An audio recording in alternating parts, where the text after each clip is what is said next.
যাবে। কুদরত কার? কথা বলেন, কুদরত কার? রব্বুল আলামিনের কুদরত আছে। যারা মূর্তির পায়ের মধ্যে কোরআন রেখেছে, রব্বুল আলামিন চাইলে তাদেরকেও শাস্তি দিতে পারেন। রব্বুল আলামিন ক্ষমতা দেখান না, কারণ রব্বুল আলামিন রহমান রহিম, রব্বুল আলামিন হালিম।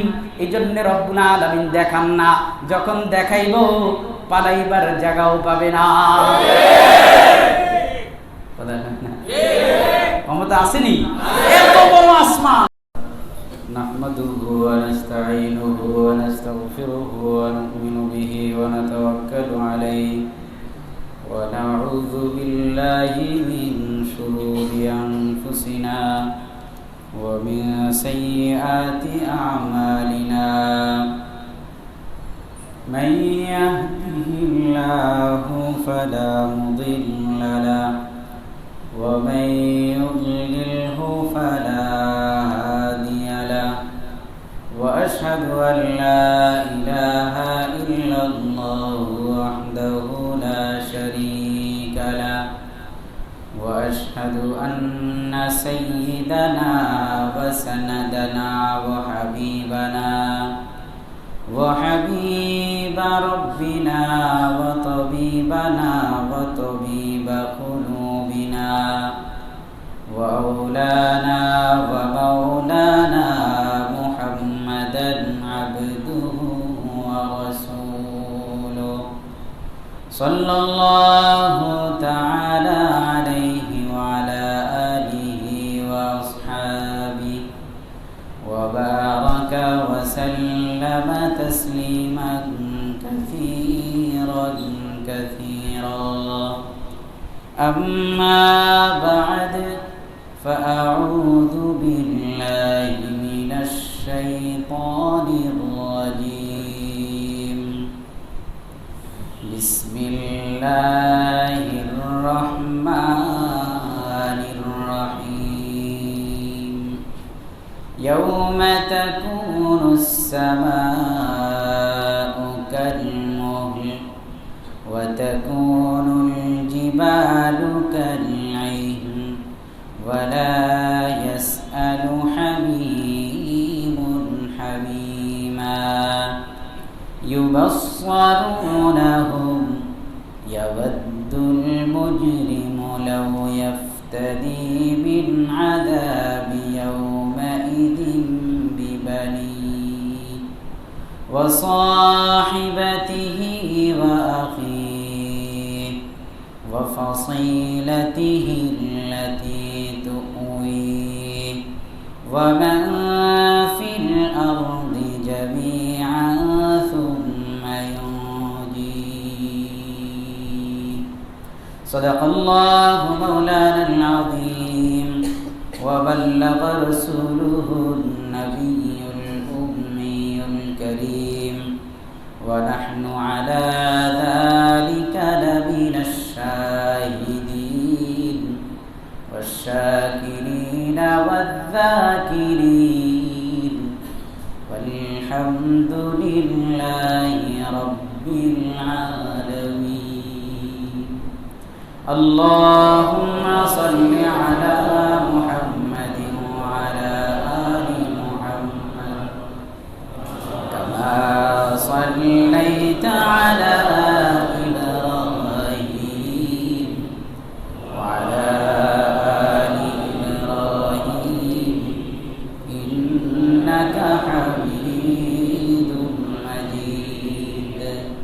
اللهم بارك على محمد وعلى آل محمد كما باركت على إبراهيم وعلى آل إبراهيم إنك حميد مجيد.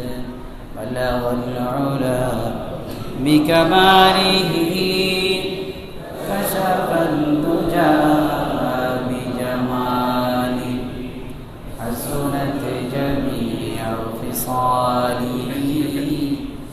صلوا عليه وآله সাল্লাল্লাহু আলাইহি ওয়াসাল্লাম সাল্লাল্লাহু আলাইহি ওয়াসাল্লাম সাল্লাল্লাহু তাআলা আলাইহি ওয়াসাল্লাম। আল্লাহ রাব্বুল আলামিনের দয়া অনুগ্রহ ফজল করম যে আল্লাহ রাব্বুল আলামিন অত্যন্ত দয়া করে ভালোবেসে অনুগ্রহ করে আমাদেরকে কোরআনুল কারীমের ধারাবাহিক তাফসীরি আলোচনায় অংশগ্রহণ করার তৌফিক দান করেছেন। এজন্য দিল থেকে মহব্বতের সাথে শুকরিয়া আদায় করি, সকলে বলি আলহামদুলিল্লাহ। তেলাওয়াতকৃত আয়াতে আল্লাহ রাব্বুল আলামিন বলেন, ইয়াউমা তাকুনুস সামাউ কাল মুহল। ওই দিন, যেই দিন কিয়ামত সংঘটিত হবে, ওই দিন আসমান সমূহ হবে কাল মুহল, গলিত ধাতুর মতো। ওয়া তাকুনুল জিবালু কাল আইন, পাহাড় সমূহ হবে ধুনিত পশমের মতো। ওয়ালা ইয়াসআলু হামিমুন হামিমা, ওই দিন কোনো অন্তরঙ্গ বন্ধু কোনো বন্ধুকে জিজ্ঞেস করবে না। ইউবাসসিরুনাহুম, অথচ তারা একে অপরের সম্মুখীন হবে। ইয়াওয়াদ্দুল মুজরিমু লাউ ইফতাদি মিন আযাব ইয়াউমাইদিন বিবানি, ওই দিন অপরাধীরা আযাবের বদলে নিজেদের সন্তান, ছেলে সন্তান, স্ত্রী, ভাই এবং ওই সমস্ত জ্ঞাতি গোষ্ঠী যাদের কাছে যারা তাদেরকে আশ্রয় দিত এবং পৃথিবীর সমস্ত কিছুকে তারা আযাবের বদলে মুক্তিপণ হিসেবে আল্লাহর কাছে পেশ করবে। সুম্মা ইউনজি, এতগুলোর বিনিময়েও তারা চাইবে যে আমরা যেন নাজাত পাই। কাল্লা, আল্লাহ বলেন না, এই নাজাত সম্ভব। তিলাওয়াতকৃত আয়াতের মোটামুটি মর্মার্থ রব্বুল আলামিন আয়াতে কারীমার মধ্যে প্রথম আয়াতের মধ্যে বলেন আসমান ওই দিন গলিত ধাতুর মতো হবে। মুফাসসিরিনে কেরামে আয়াতের ব্যাখ্যায় লিখেছেন গলিত ধাতুর মতো হবে। হযরতে ইকরামা রাহমাতুল্লাহি আলাইহি বলেন গলিত ধাতুটা কি? তামা। হযরতে ইকরামা রাহমাতুল্লাহি আলাইহি বলেন যে এখানে গলিত ধাতু এর দ্বারা বোঝানো হয়েছে আসলে তৈল আছে না, তৈল চিনেন? তৈল আমাদের বাসাবাড়িতে যদি তৈল থাকে ওটা তো নতুন নতুন নেই, পাক করে শেষ হয়ে যায়। যদি তেলের গাদ চিনেন, এটা হোটেলে গেলে ভালো দেখবেন, ঠিক আছে না? মোবিল করে কয়েকদিন পরে বাস জরিমানা করে। এই তৈলের গাদ যেটা অনেক দিন রাখার কারণে নিচে জমে। হযরতে ইকরামা রাহমাতুল্লাহ আলাইহি বলেন আসমান ওই দিন গলে তেলের গাদের মতো হয়ে যাবে। এত বড় আসমান, আপনি চিন্তা করছেন? এত বড় আসমান গলে তেলের গাদের মতো হয়ে যাবে। হযরতে আব্দুল্লাহ ইবনে মাসউদ রাদিয়াল্লাহু তাআলা আনহু বলেন ওয়া তাকুনুস সামাউ কাল মুহলি, আসমানগুলো হয়ে যাবে মুহুলের মতো, মানে গলিত তামার মতো। কিসের মতো? গলিত তামা। যেই তামা দিয়া হযরতে বাদশাহ যুলকারনাইন ইয়াজুজ মাজুজের জন্য প্রাচীর নির্মাণ করেছিল। হযরতে যুলকারনাইন পৃথিবী ভ্রমণ করেছিল, পূর্ব থেকে পশ্চিম, উত্তর থেকে দক্ষিণ, সারা পৃথিবী ভ্রমণ করেছিল। এক প্রান্তে যাওয়ার পরে ইয়াজুজ মাজুজরা যেখানে থাকে সেখানে যাওয়ার পরে বলছিল ওই এলাকার মানুষেরা ইন্না ইয়াজুজ ও মাজুজ মুফসিদুনা ফিল আরদ, ইয়াজুজ মাজুজরা এখানে ফাসাদ সৃষ্টি করছে। এখন আপনি এদের মাঝে আমাদের মাঝে একটা সাদ্দাইন, একটা প্রাচীর নির্মাণ করে দেন, যাতে ওরা আমাদের কাছে আসতে না পারে, দাঙ্গা সৃষ্টি করতে না পারে, আমাদের কাছ থেকে আমাদের সম্পদ লুণ্ঠন করে নিতে না পারে। এই জন্য হযরতে বাদশাহ যুলকারনাইন, আরেকটা কথা মনে হয়েছে বলবো, বর্তমান যুগের বিজ্ঞানীরা বলে যুলকারনাইন মানে আলেকজান্ডার। আগে নাউজুবিল্লাহ বলে, আলেকজান্ডার মুসলমান ছিল? এরা কয় আলেকজান্ডার। তুই যেটা পারবি না এটা করার দরকার আছে, পণ্ডিতই দেখায়। জুলকারনাইন মানে আলেকজান্ডার। জুলকারনাইন ছিল মুসলমান বাদশাহ, আর আলেকজান্ডার ছিল অমুসলিম। এখানে জুলকারনাইন দ্বারা আলেকজান্ডার উদ্দেশ্য কিভাবে? এই জন্য এই কথাটা মারাত্মক ভুল। কথা কি মনে থাকবো? এই কথাটা মারাত্মক ভুল, এদের কথা ঠিক না। জুলকারনাইন উনি মুসলমান বাদশাহ। উনি ওখানে যাওয়ার পরে যে প্রাচীর নির্মাণ করেছিলেন, এলাকার মানুষে বলছিল ইট আছে না, ইট, ওই জায়গায় পাথরগুলো ছিল ইটের মতো বড় বড় ইটের মতো আইয়া ফালাইছে। দুই পাহাড়ের মাঝখানে পুরা স্তূপ করে ফেলেছে এলাকার মানুষ। তখন হযরতে জুলকারনাইন বলছে, তোমরা হাপড় দিয়ে আগুন জ্বালাও।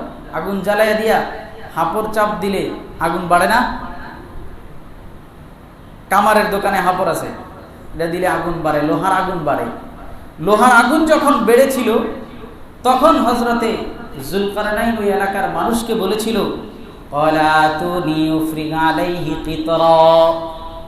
তোমরা আমার জন্য গলিত তামা নিয়ে আসো। আপনারা দেখবেন সিমেন্ট আর লোহা এটা একসাথে করে দিয়ে ছাদ বানাইছে। সিমেন্ট আর লোহায় যদি এটা এত মজবুত হয়, যদি লোহার সাথে তামা একসাথে হয়, এটা কি পরিমাণ মজবুত হবে? লোহা ইটের কাজ করছে, আর তামাটা এটা আমাদের দেশে মশলা বানায় করে সিমেন্ট এবং বালি দিয়া। ওই সিমেন্ট আর বালি এই দুইটা বানাইলে যেটা হয়, এটা তামায় কাজ করছে। গলিত তামা দিয়া তাদের জন্য এই প্রাচীর নির্মাণ করা হয়েছিল। এমন তামার মতো গলে যাবে কিয়ামতের ময়দানে। হযরতে বলে সিংহে ফুৎ, কিয়ামত যেদিন হবে, হযরতে ইসরাফিল আলাইহিস সালাতু ওয়াস সালাম সিংহে ফুৎকার দিবে যখন, তখন এমন গলিত তামার মতো হয়ে যাবে, প্রতিটা ফোঁটা ফোঁটা করে আসমানগুলো গলে যাবে। এই জন্য হযরতে আব্দুল্লাহ ইবনে মাসউদ রাদিয়াল্লাহু তাআলা আনহু বলেন যে একদম এমন গলিত তামার মতো হয়ে যাবে এই আসমান কিয়ামতের দিন। কেউ কেউ বলেছেন যে আসলে আসমান এটা গলিত তামা না, রক্ত আর পুজের মতো হয়ে যাবে। রক্ত যেমন পাতলা, পুজ এগুলোর মতো আসমানটা হয়ে যাবে হযরত ইসরাফিল আলাইহিস সালাতু ওয়াস সালাম যখন সিংহে ফুৎকার দিবে। কিয়ামতের পরিস্থিতি এত ভয়াবহ হবে। পরের আয়াতে আল্লাহ বলেন, ইউবাস ওয়া তাকুনুল জিবালু কালঈহন, পাহাড়গুলো হয়ে যাবে পশমের মতো। সূরা কারিয়ার মধ্যে এক জায়গায় আল্লাহ রাব্বুল আলামিন বলেছিলেন, ওয়া তাকুনুল জিবালু কালঈহনিল মানফুস। এখানে মানফুস নাই, সূরা কারিয়ার মধ্যে মানফুস আছে। সেখানে কারিয়ার মধ্যে মানফুস অর্থ হলো ধুলিত পশম, তুলা। যখন তুষকের ভিতরে থাকে, এটা থাকতে থাকতে জমাট হয়ে যায় না? এটারে যারা আবার নতুন করে রিফাইন করে বানায়, তারা এটারে ধনে। তো ধুলিত তুলার মতো হয়ে যাবে পাহাড়। আল্লাহ বলেন, ওয়া তাকুনুল জিবালু কালঈহন, কিয়ামতের দিন পাহাড়গুলো হয়ে যাবে ধুলিত তুলার মতো, ধুলিত পশমের মতো। পশম, এখন প্রশ্ন হয়, পশম তো অনেক কালার। গরুর পশম এক কালার না বিভিন্ন কালার? গরুর পশম লালও আছে, গরুর পশম সাদাও আছে, কালাও আছে, আবার হলুদও আছে। যদি আপনারা হলুদ দেখেন না, কিন্তু হলুদ গরুর জবাই করার জন্য বনি ইসরাইলকে বলছিল নি, গরুটা কেমন হবে? এমন হবে। কেমন হবে? এমন হবে। সূরা বাকারার মধ্যে আছে, ইনশাআল্লাহ যখন তাফসীর হবে তখন বলবো ইনশাআল্লাহ। ওই সময় তাদেরকে সর্বশেষ বেশি প্রশ্ন করার কারণে আল্লাহ বলছে, যাও হলুদ গরু খুঁজে আনো। তাহলে বোঝা গেল গরুর রং কি আছে? হলুদও আছে, লাল আছে, কালো আছে, সাদা আছে, হলুদ আছে। আল্লাহ রাব্বুল আলামিন আয়াতে কারিমার মধ্যে বলেন, ওয়া তাকুনুল জিবালু কালঈহন, পাহাড়গুলো হয়ে যাবে পশমের মতো। তাহলে পশম তো অনেক কালার, পাহাড়ও কি অনেক কালার হবে? আবার মাথা লাগায় হবে, পাহাড়ও কি হবে? অনেক কালার হবে। আল্লাহ বলেছেন কোরআনে কারীমের মধ্যে, আল্লাহ সূরা ফাতিরের মধ্যে এক জায়গায় বলেন, ওয়ামিনাল জিবালি জুদাদুন বিদু ওয়া হুমুরুম মুখতালিফুন আলওয়ানুহা ওয়া গরাবিবু সুদ। রব্বুল আলামিন বলেন, পাহাড় যেমন সাদা আছে বিদুন, পাহাড় তেমন হুমরুন লালও আছে। শেষে আল্লাহ বলেন ওয়া কারাবি বুসুদ, নিকশ কালো পাহাড়ও আছে। বোঝা গেল আল্লাহ রাব্বুল আলামিন যে বলেছেন পাহাড়গুলো পশমের মতো উড়বে, পশম যেমন লাল হওয়ার সম্ভাবনা আছে, পাহাড়ও কিয়ামতের দিন লাল পশমের মতো উড়ে বেড়াবে। পাহাড় যেহেতু পশম সাদা হওয়ার সম্ভাবনা আছে, এজন্য পাহাড়গুলো সাদা পাহাড়ও পশমের মতো হয়ে উড়বে। পশম যেমন কালা হওয়ার সম্ভাবনা আছে, পাহাড়গুলো কিয়ামতে হযরত ইসরাফিল আলাইহিস সালাতু ওয়াস সালাম যখন সিংহে ফুৎকার দিবে কালো পশমের মতো উড়ে বেড়াবে। এজন্য আল্লাহ বলেন ওয়াবিনাল জিবালি জুদাদুল বিদ ওয়া হুমরুম মুখতালিফুন আলওয়ানুহা ওয়া গরাবি বুসুদ। পাহাড় যেমন বিভিন্ন কালার, প্রশ্ন থাকবে না যে পশম তো অনেক কালার, পাহাড় কি এমন কালার কালারে উঠবে? হ্যাঁ, পাহাড় এমন কালারে কালারে উঠবে। সুবহানাল্লাহ বলবেন না? রব্বুল আলামিন কি না পারেন? মুফাসসিরিন ইকরাম লিখেছেন কিয়ামতের দিন যখন ইসরাফিল আলাইহিস সালাম সিংহে ফুৎকার দিবে, তখন পাহাড়গুলো সর্বপ্রথম বালুকণার মতো হয়ে উঠতে থাকবে। কিসের মতো? বালুকণা। দেখবেন একটাকে ইট ভাঙার পর একটা রাভিশ থাকে, রাভিশ দেখছেন? একটা হলো গোটা গোটা কণা আর একটা থাকে রাভিশ, এই রাভিশ টাইপের হয়ে উঠবে। মুফাসসিরিন ইকরাম বলে, আপনাদেরকে আরেকটা কথা জিজ্ঞাসা করি, এই যে সকালবেলা দেখবেন গ্রামের বাড়ি যাদের, ওরা হয়তো বেশি দেখে, আপনারাও দেখতে পারেন, সকালবেলা যখন সূর্য উঠে তখন ঘরের টিনের ছিদ্র দিয়া একটা আলো ভিতরে আসেনি, লম্বা, দেখছেন? এই আলোটার মধ্যে আপনি যদি একটু ভালো করে খেয়াল করবেন, দেখবেন ছোট ছোট ছোট ছোট কণা উড়ে দেখা যায়। এটা যদি ওই আলোটা না থাকে, এখন আছে কিন্তু এখানে দেখা যায়, ওই আলোটার কারণে আমরা দেখতে পারি ছোট ছোট কণা আছে। এটা বোঝানোর উদ্দেশ্য আছে। মুফাসসিরিন ইকরাম বলেন কিয়ামতের ময়দানে যখন সর্বপ্রথম হযরত ইসরাফিল আলাইহিস সালাম সিংহে ফুৎকার দিবে, সব ফুৎকার দেওয়ার সাথে সাথে পাহাড়গুলো ধূলিকণার মতো হবে, এরপরে পশমের মতো হয়ে যাবে, এরপরে একদম যেটাকে আমরা মরিচিকা বলি, সকালবেলা যেটাকে আমরা দেখি চোখে ধরা পড়ে না, আলো আসলে দেখা যায়, সর্বশেষ পাহাড়গুলো এমন হয়ে শেষ হয়ে যাবে, কোনো অস্তিত্ব নেই। কোথায় যাবে আল্লাহ জানেন। সর্বপ্রথম বালুকণা হবে, এরপরে পশমের মতো হবে, সর্বশেষ একদম মরিচিকার মতো হয়ে আর পাহাড় খুঁজে পাবে না কেউ। কি হয়ে গেল? কে করবেন এগুলো? আল্লাহ। वो निकली है क़यामत की घड़ी है, जैसे देखो उसे अपनी पड़ी है। वो निकली है क़यामत की घड़ी है, जैसे देखो उसे अपनी पड़ी है। ইসরাফিল আলাইহিস সালাম যখন সিংহে ফুৎকার দিবে, তখন তুমি যেদিকেই তাকাইবা সব দেখবা পড়ে রইছে কত বড় আসমান। ছোটবেলায় মনে করতাম, মনে হয় বাড়িতে গিয়ে আসমান শেষ হয়ে গেছে, নিচে নেমে গেছে, দৌড় দিয়ে সেখানে যাইতাম, মনে করতাম মনে হয় আরেকটু সামনে গিয়ে পড়ে গেছে। পরে মনে করতাম বাজারে গিয়ে মনে হয় আসমান শেষ হয়ে গেছে। আজকে দেখি ট্রেনে দৌড়াইলেও আসমানের সীমানা খুঁজে পাওয়া যায় না। আজকে দেখি বিমানে দৌড়াইলেও আসমানের সীমানা খুঁজে পাওয়া যায় না। আজকে দেখি রকেটে দৌড়াইলেও আসমানের সীমানা খুঁজে পাওয়া যায় না। এত বড় আসমান তামার মতো গলে শেষ হয়ে যাবে, এত বড় পাহাড়গুলো ধূলিকণার মতো হয়ে উড়ে যাবে। কুদরত কার? কথা বলেন, কুদরত কার? রব্বুল আলামিনের কুদরত আছে। যারা মূর্তির পায়ের মধ্যে কোরআন রেখেছে, রব্বুল আলামিন চাইলে তাদেরকেও শাস্তি দিতে পারেন। রব্বুল আলামিন ক্ষমতা দেখান না, কারণ রব্বুল আলামিন রহমান রহিম, রব্বুল আলামিন হালিম। এই জন্য রব্বুল আলামিন দেখান না, যখন দেখাইব পালাইবার জায়গাও পাবে না। ক্ষমতা আসেনি? এত বড় আসমান, ওই আসমানকে যদি তামার মতো গলায় দিতে পারে, আপনার আমার মতো ছোট মানুষ নোকে ডিবা মেরে নিলে কতক্ষণ লাগে? কার ক্ষমতা? ওইলি সমস্যা। আল্লাহ হেফাজত করে। সবাইকে আল্লাহ সামনের থেকে, পিছন থেকে, ডাইন থেকে, বাম থেকে, উপর থেকে, নিচ থেকে হেফাজত করে। দুই একটা ইসলামের কথা বলতে পারবো না? আল্লাহ সবাইকে সঠিক বুঝ দান করে। সঠিক বুঝ আল্লাহ সবাইকে দান করে। কোরআন আমাদের কলিজা। আমার চাইতে কলিজা, আমার কলিজার চাইতে আমার কোরআনের দাম অনেক বেশি।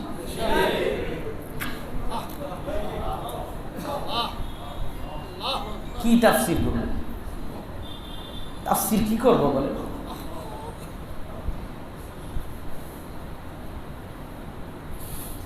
যে কোরআনের অবমাননা হচ্ছে, ওই কোরআনের তাফসীর বসে বসে আরামে করবো না? কি সুন্দর চেয়ার, কি সুন্দর তাওয়াল বিছাইয়া দিছে, সামনে টেবিল। ওই কোরআনের মর্যাদাই তো আজকে আমি এত সুন্দর চেয়ারে বসা, নাকি? আপনারা আমার চেহারা দেখতে আসছেন? কোরআন, কোরআন।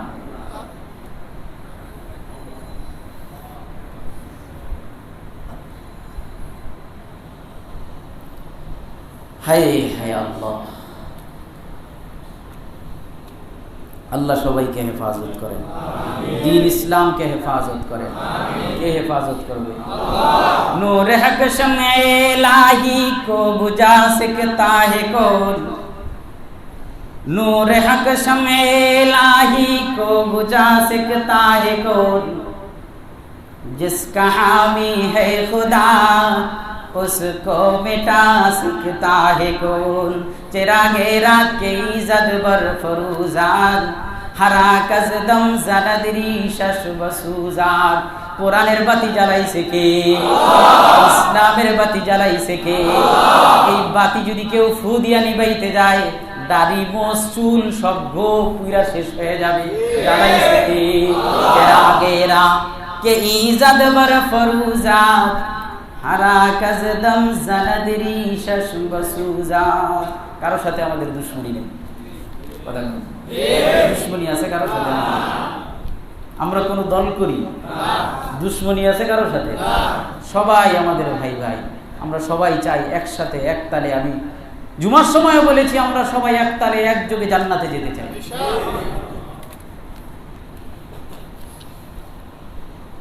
রব্বুল আলামিন বলেন ওয়া তাকুনুল জিবালু কালঈহন, পাহাড়গুলো ধুনিত পশমের মতো হয়ে যাবে। ধুনিত পশমের মতো রব্বুল আলামিন পাহাড়কে করে ফেলবে কিয়ামতের ময়দানে। রব্বুল আলামিন আরো বলেন ওয়ালা ইয়াসআলু হামিমুন হামিমা। হামিম বলা হয়, মুফাসসিরিন ইকরাম বলেছেন হামিম বলা হয় এমন বন্ধুকে যেটা অন্তরঙ্গ বন্ধু, কিচ্ছু বুঝে না, বন্ধু সারা যা বলে তাই, এমন বন্ধুকে বলা হয় হামিম। আয়াতের অর্থ কি দাঁড়াইল? লা ইয়াসআলু হামিমুন হামিমা। কিয়ামতের ময়দানে অন্তরঙ্গ বন্ধু অন্তরঙ্গ বন্ধুকে জিজ্ঞেস করবে না।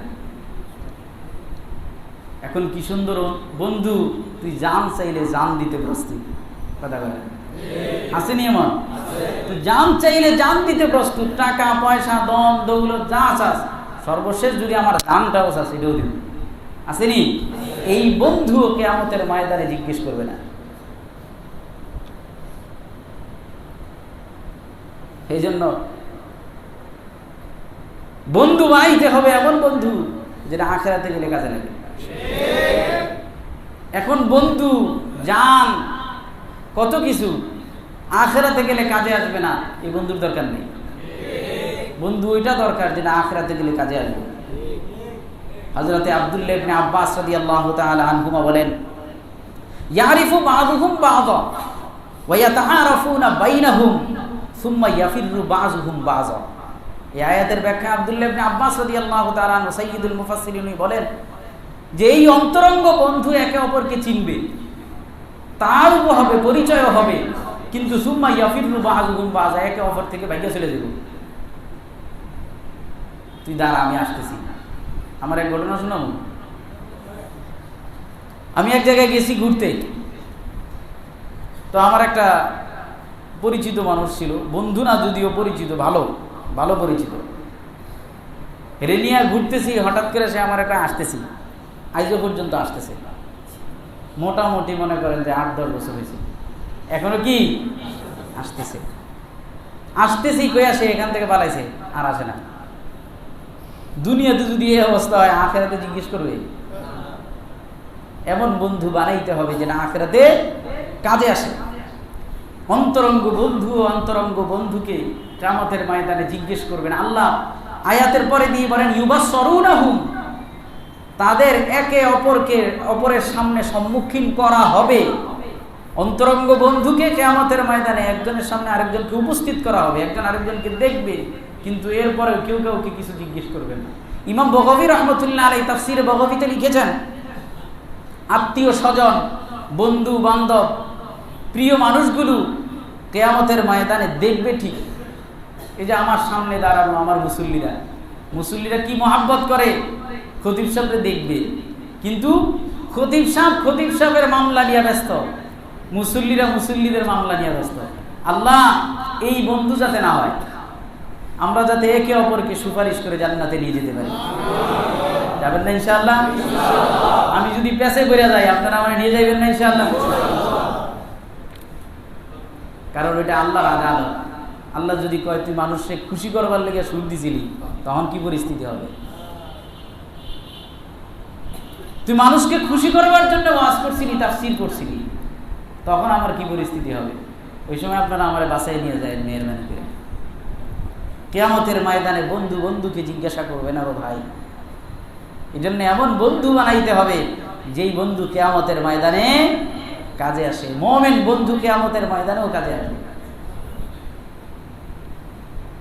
হযরতে আবু সাঈদ খুদরি রাদিয়াল্লাহু তাআলা আনহু থেকে লম্বা একটা হাদিস কিয়ামতের ব্যাপারে বর্ণিত হয়েছে। ওই হাদিসের মধ্যে জনাবে মুহাম্মদুর রাসূলুল্লাহ সাল্লাল্লাহু আলাইহি ওয়াসাল্লাম বলেন, বুখারী এবং মুসলিম শরীফের মধ্যে হাদিসটা আছে। হযরত রাসূল করিম সাল্লাল্লাহু আলাইহি ওয়াসাল্লাম সাহাবায়ে কেরামকে বললেন, সাহাবারা তোমরা এখন নিজেদের হকের ব্যাপারে যে পরিমাণ দুঃসাহস দেখাইতেছো না, কিয়ামতের ময়দানে আল্লাহর সামনে এর চাইতে বেশি দুঃসাহস দেখাবে। সুবহানাল্লাহ বলবেন না? নিজেদের হকের ব্যাপারে তোমরা যে পরিমাণ দুঃসাহস দেখাইতে পারছো না, কিয়ামতের ময়দানে এর চাইতে বেশি বড় দুঃসাহস আল্লাহর সামনে দেখাইবা। যখন দেখবে কোন মুমিন মুসলমান আমি নাজাত পেয়ে গেছি, তখন চিন্তা করব কি নিমতলি মসজিদে যে আমি নামাজ পড়ছিলাম, আমার পাশেও তো আমার একটা ভাই নামাজ পড়ছিল, এটা কই? খুঁজে দেখবে না জান্নাতে নাই। তখন আল্লাহকে বলবে, আল্লাহ নিমতলি মসজিদে যে আমরা নামাজ পড়ছিলাম, অমুক ভাইটা আমার পাশেই নামাজ পড়তো, আমরা একসাথে আল্লাহর কোরআনের অবমাননা হয়েছে, আপনার মিছিলে আমরা একসাথে গেছিলাম, কথা কয় না? রাসূলকে নিয়ে কটাক্ষ করা হয়েছে, মিছিলে আমরা একসাথে গেছিলাম, তো ওই লোকটা কই? এটা দেখি না। আল্লাহ আপনি অনুমতি দেন। রব্বুল আলামিন বলবেন, যাও জাহান্নামের মধ্যে যাও, বুলেট প্রুফ লাগাই দিব। আরে হিট প্রুফ, আল্লাহ হিট প্রুফ লাগাই দিব। হিট প্রুফ কি? ঈমান। হিট প্রুফ কি? ঈমান। ওই লোক জাহান্নামের মধ্যে ঢুকবে, আল্লাহ বলবে, যাও 1 দিরহাম পরিমাণও যদি কারো অন্তরের মধ্যে ঈমান থাকে, ওই লোকটাকে তুমি বের করে নিয়ে আসো। এই জন্য এমন দোস্তই না দরকার, মোমেন দোস্ত দরকার। यारे आगर यार न बाशद यारे बाशद यारे नीस, यारे आगर यार न बाशद यारे बाशद यारे नीस, गुल अगर खुशबू न दारद काबिले गुलजार नीस, गुल अगर खुशबू न दारद काबिले गुलजार नीस। যেই বন্ধু সময় মতো কাজে আসে না, ওই বন্ধুর দরকার নাই। যেই ফুল গেরান নাই, ওই ফুলের আমার দরকার নাই। ইয়ারে আগার ইয়ার না বাসদ ইয়ারে বাসদ ইয়ারে নিস, ইয়ারে আগার ইয়ার না বাসদ ইয়ারে বাসদ ইয়ারে নিস, গুল আগার খুশবু না দারার কাবিলে গুলজার নিস। যেই বন্ধুটা বিপদের সময় কাজে আসলো না, ওই বন্ধুর আমার দরকার নাই। যেই ফুল গ্রাম নাই, ওই ফুল ফুল না, ওই ফুল আমার দরকার নাই। যেই বন্ধু আমাকে বিপদে পড়লে আল্লাহর সামনে সুপারিশ করে জান্নাতে নিয়ে যাবে, এমন একটা বন্ধু আমার দরকার। যখন ওই মুমিন 1 দিরহাম ঈমান যার এই পরিমাণ ঈমান যার অন্তরের মধ্যে আছে তাদেরকে বের করে নিয়ে আসবে। রব্বুল আলামিন বলবেন যা তোকে আরো অনুমতি দিলাম, অর্ধেক দিরহাম পরিমাণ যার অন্তরের মধ্যে তোর বন্ধু বান্ধবের ঈমান আছে এদেরকেও বের করে নিয়ে আয়। রব্বুল আলামিন যখন সে বের করে নিয়ে আসবে, রব্বুল আলামিন বলবেন যা তোর বন্ধু বান্ধবদের মধ্যে যার অন্তরের মধ্যে যারা পরিমাণ ঈমান আছে তাদেরকে খুঁজে খুঁজে বের করে জাহান্নাম থেকে বের করে নিয়ে আয়। ও মুসলমান, এমন বন্ধু বানাইতে হবে যেই বন্ধু জাহান্নামে গেলেও সেখান থেকে উঠে জান্নাতে নিয়ে যাবে। রব্বুল আলামিনের দরবারে কঠিন এই দুঃসাহস দেখায় সুপারিশ করে জান্নাতে নিয়ে যাবে। মুসলমান, এমন বন্ধুর দরকার নাই যেই বন্ধু আমাকে তার নিজের স্বার্থে ব্যবহার করবে। এই বন্ধুর দরকার আছে যে বন্ধু আমাকে তার নিজের স্বার্থে ব্যবহার করে, সে নেতা হওয়ার জন্য আমাকে ব্যবহার করে। এই বন্ধু দিয়া 2 টাকা দিব এরপরে শেষ, এমন বন্ধু বানাও। উলামায়ে কেরামকে বন্ধু বানাও, নেককার আল্লাহওয়ালা বুজুর্গদেরকে বন্ধু বানাও, এরা সুপারিশ করে জান্নাতে নিয়ে যাবে। ওয়ালা ইয়াসআলু হামিমুন হামিমা। আপনারা কি আমার কথা বুঝেন? পিছনে মনে বসতে কষ্ট হয়, আপনারা সামনে খালি রাখবেন না আগামী সপ্তাহ থেকে ইনশাআল্লাহ, ঠিক আছে? ইনশাআল্লাহ। ওয়ালা ইয়াসআলু হামিমুন হামিমা। রব্বুল আলামিন বলেন কিয়ামতের ময়দানে অন্তরঙ্গ বন্ধু অন্য অন্তরঙ্গ বন্ধুকে জিজ্ঞেস করবে না। ইউবাসসরুনাহুম, রব্বুল আলামিন বলেন এদেরকে একে অপরের সম্মুখীন করা হবে, এরপরেও কেউ কাউকে জিজ্ঞাসা করবে না। আরে আমার নিজের মামলা নিয়ে নিজে ব্যস্ত, আরেকজনের জিজ্ঞেস করার সময় আছে?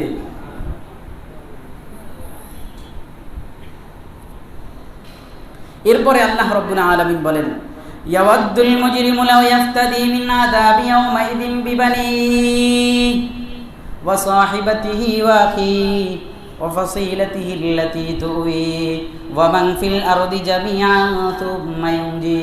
রব্বুল আলামিন বলেন কাল্লা,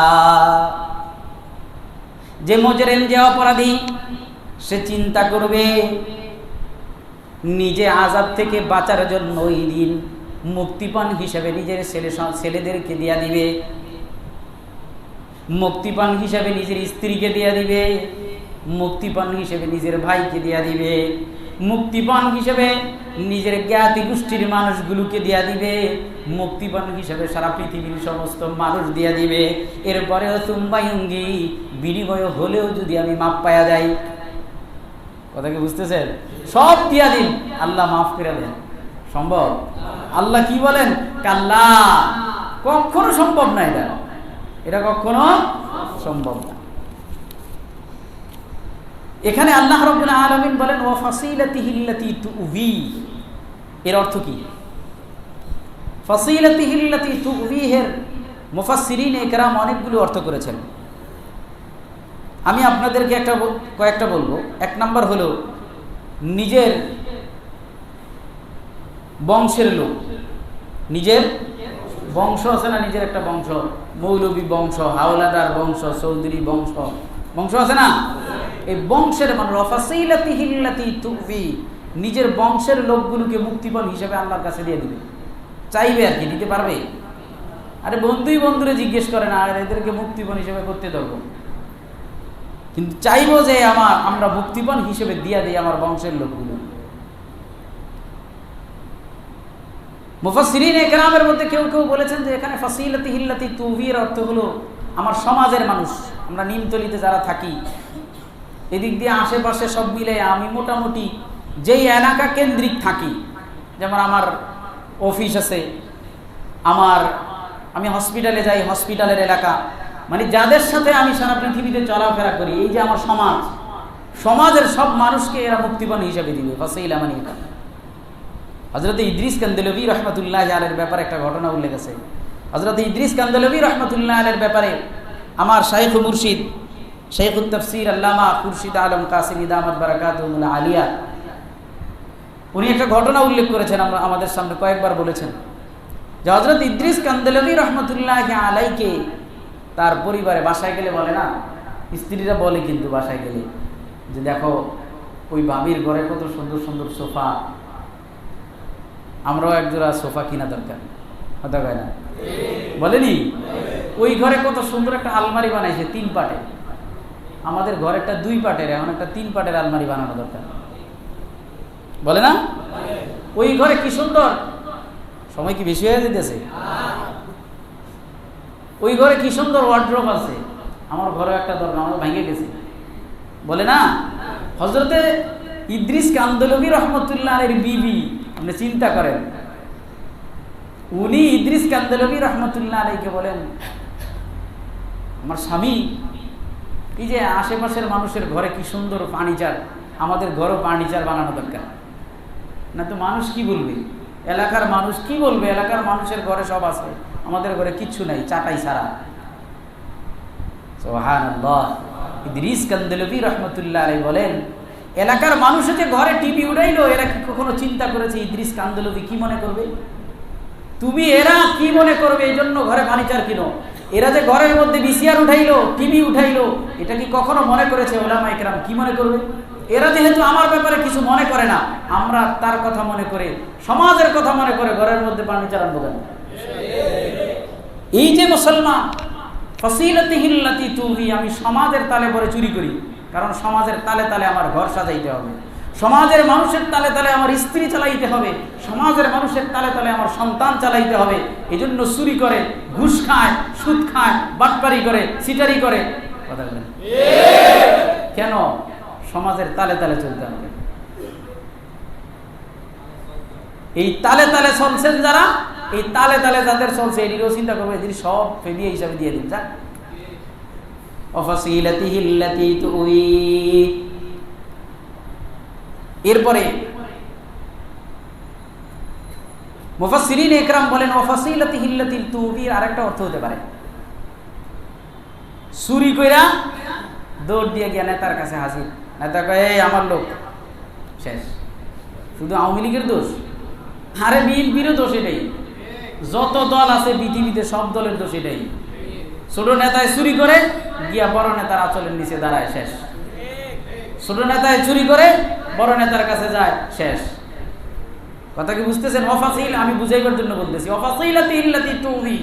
ফাসিলা মানে হলো ওই সমস্ত আশ্রয়দাতারা যারা চুরি করার পরে, বাটপারি করার পরে, সিটারি করার পরেও, এরপরে যাওয়ার পরে কইছে যে এ আমার লোক, শেষ। ওই যেদিনে আশ্রয় দিয়েছিল কিয়ামতের ময়দানে, যাদেরকে আশ্রয় দিয়েছে এরা বলবো ওই যে আশ্রয় দিয়েছিল এদিকেও ফিদিয়া হিসাবে দিয়ে দিলাম। আল্লাহ বলেন ওয়াফাসিলাতিহিল্লাতি তুবি, যাদেরকে আশ্রয় দিছিল এরা, যারা আশ্রয় দিছিল তাদেরকেও মুক্তিপণ হিসাবে দিয়া জাহান্নাম থেকে বাঁচার চেষ্টা করবে। রব্বুল আলামিন বলবেন কাল্লা, না না না, এখন আর হবে না, সময় শেষ, এখন আর হবে না, সময় শেষ। হযরতে মুসলিম শরীফের মধ্যে রাসূলুল্লাহ সাল্লাল্লাহু আলাইহি ওয়াসাল্লাম ইরশাদ করেছেন, কিয়ামতের ময়দানে, সময় হয়ে যায় অনেক, কিয়ামতের ময়দানে কঠিন মুসিবতের দিনে আল্লাহ রাব্বুল আলামিন, কাফেররা যখন এগুলো বলবে, অপরাধীরা যখন এই কথা বলবে যে আল্লাহ আমার ছেলে দিয়া দিন, বউ দিয়া দিন, সন্তান দিয়া দিন, এলাকার মানুষ যা আছে দেশের সব মানুষ দিয়ে দিন, তো আমাকে নাজাত দেন। আল্লাহ বলবে থাম, কথা বুঝাবি, তোকে যদি আমি সারা পৃথিবীকে স্বর্ণ বানাইয়া দিই, তুই স্বর্ণটা কি এখন ফিদিয়া হিসাবে দিয়া জাহান্নাম থেকে মুক্তি চাবি? সে বলবো অবশ্যই, সারা পৃথিবী আমি আপনাকে মুক্তিপণ হিসাবে দিয়া জাহান্নাম থেকে মুক্তি নিব। আল্লাহ কি বলবেন? রব্বুল আলামিন বলবেন তোর কাছে আমি দুনিয়াতে ছোট্ট একটা জিনিস চাইছিলাম, তুই আমার সাথে শিরক করিস না, তুই ছোট্টটাই পারস নাই, তুই মিথ্যাবাদী, তুই এই দুনিয়াকে আমি স্বর্ণ বানাইয়া দিলে তুই ফেলিয়া দিবি না। মুসলিম শরীফের হাদিস। এই জন্যে মুসলমান সোসাইটির তালে, সমাজের তালে, নেতার তালে পড়ে আমি রব্বুল আলামিনের হুকুমকে বিসর্জন দিচ্ছি। সোসাইটির তালে, সমাজের তালে, বন্ধুর তালে, নেতার তালে পড়ে আমি রাসূলুল্লাহ সাল্লাল্লাহু আলাইহি ওয়াসাল্লামের তরিকা ছেড়ে চলছি। এই চলাটা কিন্তু আমাকে নাজাত দিবে না, একটা পর্যায়ে ধরা খেয়ে দিতে হবে। আমি এখন খুব স্বাচ্ছন্দ্যে চলছি, কিয়ামতের ময়দানে কিন্তু ধরা দিতে হবে। খেলাফে পয়গম্বর কাছে রাগজির, খেলাফে পয়গম্বর কাছে রাগজির, कि हरगिज़ बमंजिल न खाहद रसीद। रब्बुल आलमीन रसूलुल्लाह सल्लल्लाहु अलैहि वसल्लामेर तरीका আল্লাহর হুকুম বাদ দিয়া যে চলবে, মঞ্জিলে মাকসুদ নির্দিষ্ট জায়গা জান্নাত পর্যন্ত কেউ বুঝতে পারবে না। যদি জান্নাতে যেতে হয় নেতার তাল ছেড়ে দাও, যদি জান্নাতে যেতে হয় সমাজের তাল ছেড়ে দাও, যদি জান্নাতে যেতে হয় বন্ধুর তালে তালে ঘোরা ছেড়ে দাও, আল্লাহর হুকুম মানো, রসুলের তরিকার তালে তালে চলো। খেলাফে পয়গম্বর কাছে রাগজিদ কে হরগিজ বমঞ্জিল না খাহাদ রসিদ। এই জন্য মুসলমান যত কিছুই মুক্তিপণ হিসেবে আমরা দেব না কেন, রব্বুল আলামিন শেষ পর্যন্ত বলবেন কাল্লা, সময় হয়ে গেছে।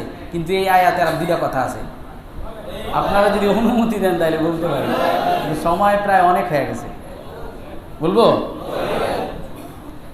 ছোট্ট দুইটা কথা। একটা হলো এখানে আল্লাহ রাব্বুল আলামিন প্রথমে বলেছেন ফিদিয়া বা মুক্তিপণ হিসেবে লোকগুলো সর্বপ্রথম নিজের সন্তান, ছেলে সন্তানদেরকে পেশ করবে, বিবানি। এরপরে বলেছেন সাহিবাতি, স্ত্রী। এরপরে বলেছেন ভাই। এরপরে বলেছেন এলাকার সমাজের মানুষ। এরপরে বলেছেন সারা পৃথিবীর মানুষ। সর্বপ্রথম কার কথা বলেছে? ছেলের কথা। ছেলের কথা কি লিয়ে কয়? আসলে ওই লোকটা চিন্তা করেছে আমি আমার ছেলের জন্য তাহলে দুনিয়াতে চুরি কইরা বাড়ি বানিয়ে দিয়ে আসছি, আমি আমার ছেলের জন্য চুরি কইরা ঢাকার শহরে জমি কিনে দিয়ে আসছি, আমি মানুষের টাকা চুরি কইরা বাটপারি করে ঘুষ খায়া ছেলের জন্য ফ্যাক্টরি বানিয়ে দিয়ে আসছি। এখন মনে হয় ছেলের ওগুলো মনে আছে, এই জন্য ছেলেকে দিয়ে দেই, ছেলে চলে যাবে মুক্তিপণ হিসেবে যাবে। এই জন্য ছেলের কথা আগে বলছেন। আপনি চিন্তা করেন যে কলিজার টুকরা সন্তানের জন্য আজকে আমরা চিন্তা করি যে যা আমি মরে যাই, আমার পোলাটা বেঁচে থাক, বলি না? আমার পোলাটা বেঁচে থাক, আমি মরে যাই, এটা চিন্তা করি। কিন্তু কিয়ামতের ময়দানে পুরো উল্টে যাবে। এখন চিন্তা করবো ছেলে যায় যাক, আমি বাঁচি, পুরো উল্টা। এখানে আরেকটা কথা আছে এই আয়াতের মধ্যে। আমরা সূরা আবাসের মধ্যে একটা আয়াত আছে, ইয়াউমা ইয়াফিরুল মারউ মিন আখিহি ওয়া উম্মিহি ওয়া আবিহি ওয়া সাহিবাতিহি ওয়া বানিহি লিকুল্লি ইমরিইন মিনহুম ইয়াউমা ইযিন শা'নুন ইউগনিহি। রব্বুল আলামিন বলেন ইয়াউমা ইয়াফিরুল মারউ মিন আখিহি, বন্ধু বন্ধুর থেকে পলায়ন করে চলে যাবে কিয়ামতের ময়দানে। ইয়াউমা ইয়াফিরুল মারউ মিন আখিহি ওয়া উম্মিহি ওয়া আবিহি, পিতা মাতা সন্তান থেকে পলায়ন করে চলে যাবে। ওয়া সাহিবাতিহি ওয়া বানিহি, স্ত্রীরা পলায়ন করে স্বামীর কাছ থেকে চলে যাবে। সন্তানরা বাবার কাছ থেকে পলায়ন করে চলে যাবে। আপনারা কি কথা বুঝতেছেন? ছেলে সন্তানের কথা এখানে কোন জায়গায় আসছে? শেষে কথা বুঝবেন, কিন্তু অনেক বুঝার কথা এখানে। প্রথমে বলছে বন্ধু বন্ধু থেকে পলায়ন করবে, স্ত্রী। এরপরে বলছে মা বাপ সন্তান থেকে পলায়ন করবে। এরপরে বলছে স্ত্রী স্বামী থেকে পলায়ন করবে। এরপরে বলছে ছেলে সন্তানরা বাবা থেকে পলায়ন করবে, মা থেকে পলায়ন করবে। ছেলের কথা কোথায় আসছে? এই দিক থেকে সর্বশেষ হলো এই সূরার মধ্যে সর্বশেষ হলো ছেলে, এরপরে শেষের আগে হলো স্ত্রী, এর আগে হলো পিতামাতা, এরপরে হলো বন্ধু। বুঝবেন? আর এই আয়াতের মধ্যে সর্বপ্রথম হলো বন্ধু, সর্বপ্রথম বন্ধু। হ্যাঁ, সর্বপ্রথম হলো ছেলে, সর্বপ্রথম ছেলে, এরপরে হলো স্ত্রী, এরপরে হলো ভাই, এরপরে হলো এলাকার মানুষ, এরপরে হলো গিয়ে সারা পৃথিবীর মানুষ। উল্টা না পুরা? ওই আয়াতে হলো সর্বপ্রথম ছেলে, শেষে ছেলে, এখানে হলো সবচেয়ে শুরুতে ছেলে। অর্থ কি? এটা বোঝার জন্য মুফাসসিরিন একরাম বলেছেন যে এখানে এমন উল্টা হইল কেন? উল্টা হওয়ার কারণ আছে। আপনারা যখন দৌড়ান দিব পুলিশে, আপনাকে যখন পুলিশে দৌড়ানি দিব, তখন আপনার কাছ থেকে বা আপনি যদি বিপদে পড়েন, তাহলে আপনার কাছ থেকে সর্বপ্রথম আপনার হারিয়ে যাবে বন্ধু বান্ধবরা, এরপরে আস্তে আস্তে ধীরে ধীরে স্ত্রীও হারিয়ে যাবে, সর্বশেষ আপনার সন্তান চাইবো আমার বাবাটারে আমি নিয়ে যাই। কথা কি বুঝতে পারতেছেন? আল্লাহর রসুল আল্লাহ রাব্বুল আলামিনের সিরিয়ালে এটা বলে যে সবচেয়ে বাবাকে মহব্বত করে সন্তান, আর এখন তো এটা নাই, আছে এখন এটা নাই। আয়াতের সিরিয়ালে মুফাসসিরিন একরাম বলেন সন্তান চাবে, কিন্তু এমন যাতে না হয় সন্তান বলে যে আরে বাজারে দেখে আসছি আমার আব্বারে পিডায়, আমি মানিজ্জত নিয়ে বাড়িতে চলে আসি। বাজারে হের বাপেরে বাজারে পিডাইতে আছে, হে মানিজ্জত নিয়ে বাড়িতে চলে গেছে। মানিজ্জত আসেনি? এখন পরিস্থিতিটা কিন্তু এমন, অথচ সন্তান থাকা দরকার বাবার একদম কাছে। আল্লাহ রাব্বুল আলামিন আমাদের সকলকে বাবার বাধ্য সন্তান হওয়ার তৌফিক দান করেন, আমাদের সকলকে পিতা মাতার বাধ্য সন্তান হওয়ার তৌফিক দান করেন, আমাদের সন্তানগুলোকেও আল্লাহ বাধ্য সন্তান হিসেবে কবুল করেন। তাইলে বুঝা গেল দৌড়ানি দিলে সর্বশেষ গিয়া ছেলেটিকে, আর যখন ফিদিয়া হিসেবে দেয় তখন চিন্তা করে কোনটা দিব। কথা বুঝেন নাই? কোনটা দিব? কারণ আমার চাকরানিকে দিলে মানবে না, আমার বন্ধু বান্ধব বলবে যা আন্দাজি, তো চিন্তা করে যে আমার সবচেয়ে অধীনস্থ আর কাছের আছে আমার ছেলে, এটারে দিলে কিছু করবে না। তখন ফিদিয়া হিসেবে দেওয়ার জন্য নিজের মনের মধ্যে স্থির হয় নিজের সন্তানের কথা। এই জন্য আল্লাহ রাব্বুল আলামিন এক জায়গায় ফিদিয়ার কথা বলেছেন, আরেক জায়গায় ভাগার কথা বলছেন। ভাগার দিক থেকে ছেলে থাইকা যায়, বাকিরা সব ভাইগা যায়। আর ফিদিয়া হিসেবে দেওয়ার জন্য অত্যন্ত মহাব্বতের লোক লাগে, নাইতো কেউ যাইতে চায় না, ওইটা মহাব্বতের হলো সন্তান। এই জন্য আল্লাহ রাব্বুল আলামিন এখানে ফিদিয়া হিসেবে সন্তানের কথা আগে আনছেন, মুক্তিপণ হিসেবে সন্তানের কথা আগে আনছেন, ভাগার দিক থেকে সন্তানের কথা পরে আনছেন। কথা কি আমি বুঝাইতে পারছি? রব্বুল আলামিন বুঝার তৌফিক দান করেন। ওয়া আখিরু দাওয়ানা আলহামদুলিল্লাহি রাব্বিল আলামিন। আমি আপনাদের অনেক সময় নষ্ট করছি। আল্লাহুম্মা সাল্লি আলা মুহাম্মাদ ওয়া আলা আলি মুহাম্মাদ কামা সাল্লাইতা আলা ইব্রাহিম ওয়া আলা আলি ইব্রাহিম ইন্নাকা হামিদুম মাজিদ। আল্লাহুম্মা বারিক আলা মুহাম্মাদিন ওয়া আলা আলি মুহাম্মাদ কামা বারাকতা আলা ইব্রাহিম ওয়া আলা আলি ইব্রাহিম ইন্নাকা হামিদুম মাজিদ। আলহামদুলিল্লাহি ওয়াস সালাতু ওয়াস সালামু আলা রাসূলিল্লাহ। ইয়া আল্লাহ, দয়া করে আমাদের মজমাকে আপনি কবুল করেন। আল্লাহ মালিক, দয়া করে আমাদের মজমাকে আপনি কবুল করেন। ইয়া আল্লাহ, ও মালিক, আমাদের মজমাকে আপনি কবুল করেন। আল্লাহ, দয়া করে আমাদের মজমাকে আপনি ভরপুর কামিয়াবি দান করেন। আল্লাহ, ভরপুর কামিয়াবি দান করেন। আল্লাহ, বেশি বেশি তাফসীরি আলোচনায় অংশগ্রহণ করার তৌফিক দান করেন। আল্লাহ, আল্লাহ আপনার বান্দাদের ফায়দা হয়, উপকার হয় এমন কথা আমাকে ইখলাসের সাথে বলার তৌফিক দান করেন। আল্লাহ, আপনি দয়া করে মেহেরবানি করে আপনার বান্দাদের ফায়দা হয়, উপকার হয় এমন কথাগুলো ইখলাসের সাথে বলার তৌফিক দান করেন। আল্লাহ, আজকের আলোচনায় যে কথাগুলো বুঝার আমাদেরকে বুঝার তৌফিক দান করেন। আল্লাহ, আজকের আলোচনায় যে কথাগুলো আমল করার তৌফিক দান করেন। আল্লাহ, আজকের আলোচনায় যে কথাগুলো ভুল হয়ে গেছে মালিক, দয়া করে মেহেরবানি করে ভুল কথাগুলো সকলের অন্তর থেকে মিটায় দেন। ইয়া আল্লাহ, ইয়া আল্লাহ, আমাদের সকল মুসলমানের মধ্যে আফসোস জরবিল মোহাব্বত সৃষ্টি করে দেন। ইয়া আল্লাহ, সারা পৃথিবীর সমস্ত মুসলমানকে কারণে হয়ে চলার তৌফিক দান করেন। আল্লাহ, সারা পৃথিবীর সমস্ত মুসলমানকে কারণে হয়ে চলার তৌফিক দান করেন। আল্লাহ, দয়া করে আপনার জমিনে আপনার হুকুমত কায়েম করে দেন। ইয়া আল্লাহ, আপনার জমিনে আপনার হুকুমত কায়েম করে দেন। ইয়া আল্লাহ, সারা পৃথিবীর আনাচে কানাচে ইয়া আল্লাহ, ইয়া আল্লাহ, আপনার সঠিক রাহে জিহাদ যারা করছেন মালিক, দয়া করে তাদের উপরে ভরপুর সাহায্য নাজিল করেন। ইয়া আল্লাহ, দয়া করে তাদের উপরে ভরপুর সাহায্য নাজিল করেন। ইয়া আল্লাহ, আমাদের সকলকে ইখলাসের সাথে তাদেরকে সমর্থন দেওয়ার তৌফিক দান করেন। ইয়া আল্লাহ, ইয়া আল্লাহ, ইয়া আল্লাহ, অনেকে অসুস্থ দোয়া চেয়েছেন মালিক, দয়া করে মেহেরবানি করে সুস্থতা দান করেন। আল্লাহ, ইয়া আল্লাহ যারা অভাবী অভাবনটন দূর করে দেন ইয়া আল্লাহ। ইয়া আল্লাহ যারা ঋণগ্রস্ত ঋণ মুক্ত হওয়ার তৌফিক দান করেন আল্লাহ। যারা কাবার জিয়ারতে যাইতে চায় মালিক দয়া করে বেশি বেশি হজ্জে মাবরুর নসিব করেন ইয়া আল্লাহ। ইয়া আল্লাহ রাসূলকে দেখি নাই মালিক, রাসূলের রওজাটা যদি একটু দেখতাম, দয়া করে মেহেরবানি করে বেশি বেশি হজ্জে মাবরুর বেশি বেশি উমরায়ে মাকবুলা নসিব করেন ইয়া আল্লাহ। ইয়া আল্লাহ যার যা জরুরত আপনি পূরণ করে দেন ইয়া আল্লাহ। জরুরত না হইলে ভালো হয় এমন জিনিসের সকলকে আপনি দান করেন ইয়া আল্লাহ। আমাদের সকলের উপরে জাহান্নাম হারাম করে দেন আল্লাহ, আমাদের উপরে জান্নাত ওয়াজিব করে দেন ইয়া আল্লাহ। জাহান্নাম সহ্য করার ক্ষমতা আমাদের কাছে নাই ইয়া আল্লাহ। দয়া করে মেহেরবানি করে জাহান্নাম থেকে মুক্তি দান করেন আল্লাহ, জান্নাতের ফয়সালা করেন ইয়া আল্লাহ। ইয়া আল্লাহ আপনার দ্বীন ইসলাম কোরআন রাসূল সকল ইজ্জত আর সম্মানকে হেফাজত করুন ইয়া আল্লাহ।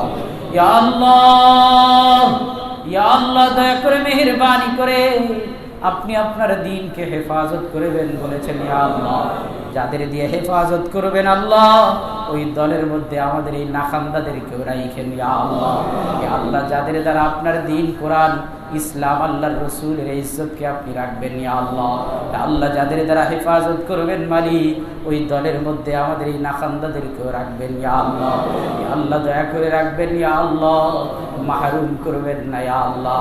ঈমান নিয়ে কবরে যাওয়ার তৌফিক দান করবেন আল্লাহ। ইয়া আল্লাহ ঈমান নিয়ে কবরে যাওয়ার তৌফিক দান করবেন ইয়া আল্লাহ। ইয়া আল্লাহ আমাদের জন্য জান্নাতের ফয়সালা করে দিবেন ইয়া আল্লাহ। দয়া করে মেহেরবানি করে আমাদের আব্বা আম্মা সহ আত্মীয় স্বজন যারা কবরবাসী হয়ে গেছেন সকলের কবরকে জান্নাতুল মিন রিয়াজিল জান্নাহ হিসেবে কবুল করবেন ইয়া আল্লাহ। ইয়া আল্লাহ আমাদের যাদের আব্বা আম্মা বেঁচে আছেন সুস্থতার সাথে ঈমানি জিন্দেগির সাথে লম্বা হায়াত তাদেরকে দান করবেন আল্লাহ। ইয়া আল্লাহ আমাদের এই নাখান্দাদেরকে আব্বা আম্মার খেদমতের জন্য কবুল করবেন, মাহরুম করবেন না আল্লাহ। আব্বা আম্মার খেদমতের জন্য কবুল করবেন আল্লাহ, মাহরুম করবেন না ইয়া আল্লাহ। যত যত জরুরত সব জরুরত আপনি পুরা করে দিবেন ইয়া আল্লাহ। আমাদের সন্তানদেরকে পৃথিবীর শ্রেষ্ঠ সন্তান হিসেবে কবুল করবেন ইয়া আল্লাহ। ইয়া আল্লাহ আমাদের সন্তানগুলোকে মেধাবী সন্তান হিসেবে কবুল করবেন ইয়া আল্লাহ। আমাদের সন্তানগুলোকে সুস্থ সন্তান হিসেবে কবুল করবেন ইয়া আল্লাহ। আমাদের সন্তানগুলোকে আনুগত্যশীল সন্তান হিসেবে কবুল করবেন ইয়া আল্লাহ। আমাদের সন্তানগুলোকে আল্লাহ ওয়ালা মুত্তাকি পরহেজগার সন্তান হিসেবে কবুল করবেন ইয়া আল্লাহ। সন্তানের কারণে কিয়ামতের ময়দানে পাকড়াও করবেন না ইয়া আল্লাহ। সন্তানগুলোকে আল্লাহ ওয়ালা মুত্তাকি পরহেজগার বানিয়ে দিবেন ইয়া আল্লাহ। রব্বানা তাকাব্বাল মিন্না ইন্নাকা আনতাস সামিউল আলিম ওয়া তুব আলাইনা ইয়া মাওলানা ফানসুরনা আলাল কওমিল কাফিরিন। আল্লাহ আমাদের মধ্যে যার দুইটা হাত আপনার কাছে পছন্দনীয় হয় তার দুইটা হাতের উসিলায় আমাদের সকলের দোয়া মুনাজাতকে কবুল করেন ইয়া আল্লাহ।